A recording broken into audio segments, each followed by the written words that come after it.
Hello friends, मी कोमल स्वागत करत आहे आपलं अजून एका नवीन व्हिडिओमध्ये. तर बघा, आज मी तुम्हाला सांगणार आहे मी मेहंदी कशी लावते केसांना. तर बघा, मेहंदी लावताना आपण जर काही या वस्तू त्याच्यामध्ये मिक्स केला तर आपल्या केसांना मेहंदीचा कलर खूप छान येतो आणि केस शायनीही दिसतात. तर बघा, याच्यासाठी मी घेतलेलं आहे जास्वंदीची पाने, मेथी दाणे, चहा पावडर, कॉफी, लवंग एवढं साहित्य घेतलं. आणि जास्वंदीची फुलं जरी असेल ना तरी खूप छान. मला फुलंच भेटली नाहीत, त्यामुळे मी बघा पत्ते फक्त घेतलेत त्याचे. मी फुलं बघायला खूप ट्राय केला पण नाही भेटली मला. तर बघा, एका कढईमध्ये आपण पाणी उकळून घ्यायचं आणि त्याच्यामध्ये हे सर्व साहित्य टाकून घ्यायचं. जसं की मी आता तुम्हाला दाखवलं, जास्वंदीची पानं, मेथी दाणे, चहा पावडर, कॉफी आणि लवंग एवढं साहित्य. आणि फुलं जरी तुम्हाला भेटली तर तुम्ही फुलंही टाकू शकता, अगदीच उत्तम. तर हे सर्व आपण टाकलं, एकदम गरम पाणी, उकळतच पाणी म्हणा करायचं, त्याच्यामध्ये मिक्स करायचं हे सर्व. तर बघा, आता ते चांगलं उकळून घ्यायचं. 10 मिनटं तरी तुम्ही ते उकळून घ्या, म्हणजे ते सर्व एक मिक्स होतं त्याच्यामध्ये. तर बघा, आता हे चांगल्या प्रकारे उकळत आहे. असंच आपण 10 मिनिटे उकळू द्यायचं आहे त्या कढईमध्ये आणि ते मिक्स करायचं. बघा, चांगल्या प्रकारे अशी उकळी येऊ द्यायची पाण्याला. तर बघा, आता त्याचा हळूहळू कलर येत जातो आपल्याला, असा एकदम डार्क रेड दिसताना तर ब्लॅक दिसतो, पण एकदम डार्क रेड कलर येतो. ते सर्व जे मिश्रण आपण टाकलेलं आहे पाण्यामध्ये, त्या पाण्याचा. तर थोड्या वेळाने तुम्ही बघू शकता कलर कसा येतो. आणि मी हे बरेच दिवस झालं म्हणते की तुम्हाला मी मेहंदी दाखवेन, पण मला काय शेअर करणं झालंच नाही. आणि मी व्हिडिओ पण बरेच दिवस झाले आता बनवलेले नाही आहेत. जसं की मी गावाकडून पुण्याला आले तेव्हापासून हा व्हिडिओ पण 2 दिवस झालं बनवलेला होता, पण मी अपलोडच केला नव्हता.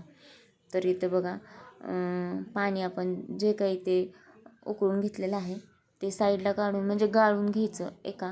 जर तुमच्याकडे लोखंडी कढई असेल किंवा काही असेल तर खूप छान, कारण लोखंडी कढईमध्ये मेहंदी खूप छान भिजते. माझ्याकडे नव्हती, सो मी याच्यामध्येच मेहंदी करणार होते. तर बघा, मी सर्व पाणी काढून घेतलेलं आहे ह्याच्यातून. मी पण मस्त अशा प्रकारे पाणी काढून घ्यायचं आणि थोडंसं हे थंड होऊ द्यायचं. लगेचच त्याच्यामध्ये मेहंदी मिक्स करायची नाही एवढ्या गरम पाण्यामध्ये. मी ते थोडा वेळ थंड व्हायला ठेवलं बघा, आणि नंतर त्याच्यामध्ये मेहंदी मिक्स करायला घेतली. बघा, आता हे थंड झालं. तर मी तुम्हाला कोणती मेहंदी लावते ते सांगते. पहिलं ही आहे प्रेम दुल्हनचा छोटा पॅक आणि नुपूर. मेन म्हणजे मी नुपूर ही ना, ही रेड मेहंदी आहे, ब्राऊन शेड येतो, ती लावते. आणि त्याच्यासोबत एक पॅकेट प्रेम दुल्हनचं मिक्स करते. हे याने कलर खूप छान येतो केसांना. तर बघा, आता ही मी चांगल्या प्रकारे मिक्स करून घेते त्या पाण्यामध्ये आणि भिजायला टाकायची. जमलंच तर 4 ते 5 तास तुम्ही चांगली भिजू द्यात मेहंदी, किंवा संध्याकाळी करून हे ठेवलं आणि सकाळी लावली तरी चालते मेहंदी. बघा, खूप छान भिजते अशी मेहंदी. ही बघा, प्रेम दुल्हनची मेहंदी आहे ना, त्याने खूप डार्क रेड कलर येतो, त्यामुळे फक्त मी ती मेहंदी लावत नाही. आणि नुपूरमध्ये ती एक पॅकेट मिक्स करून लावते. ह्या 2 मेहंदी जर मिक्स करून लावल्या ना तर केसांना खूप कलर छान येतो आणि मला खूप आवडतं ह्या मेहंदीचा कलर. मी पहिल्यापासून हीच लावते मेहंदी. तर बघा, आता चांगल्या प्रकारे आपल्याला मिक्स करायचं आहे. जास्त पातळ पण बनवायची नाही आणि घट्ट पण नाही, मीडियम मेहंदी बनवायची की आपल्या केसांना व्यवस्थित प्रकारे बसू शकते केसांवर, अशी आपण बनवून घ्यायची. तर बघा, नक्की ट्राय करून बघा एकदा. मेहंदी खूप खूप खूप मस्त रिझल्ट येतो याचा आणि केस पण खूप छान होतात बघा. तर मी ही बराच वेळ भिजायला टाकली नव्हती, म्हणजे मी फक्त 2च तास भिजवलेली 3च तास भिजवलेली होती, कारण मला अर्जंट लावायची होती, म्हणजे त्याच दिवशी लावायची होती. जर मला वेळ असता तर मी दुसऱ्या दिवशी लावली असती, पण नाही, मला लावायची होती त्याच दिवशी, त्यामुळे मी 3 तास भिजवली. सकाळी टाकली होती भिजायला, दुपारी मी लावलेली होती.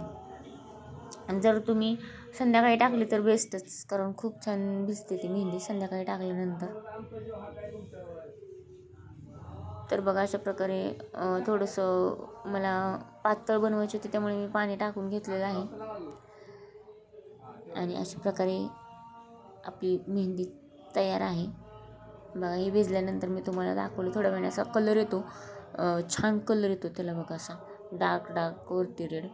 तर तुम्ही पण लावत असाल मेहंदी तर अशा प्रकारे ट्राय करून बघा आणि व्हिडिओ कसा वाटला नक्की कमेंटमध्ये सांगा. बाय.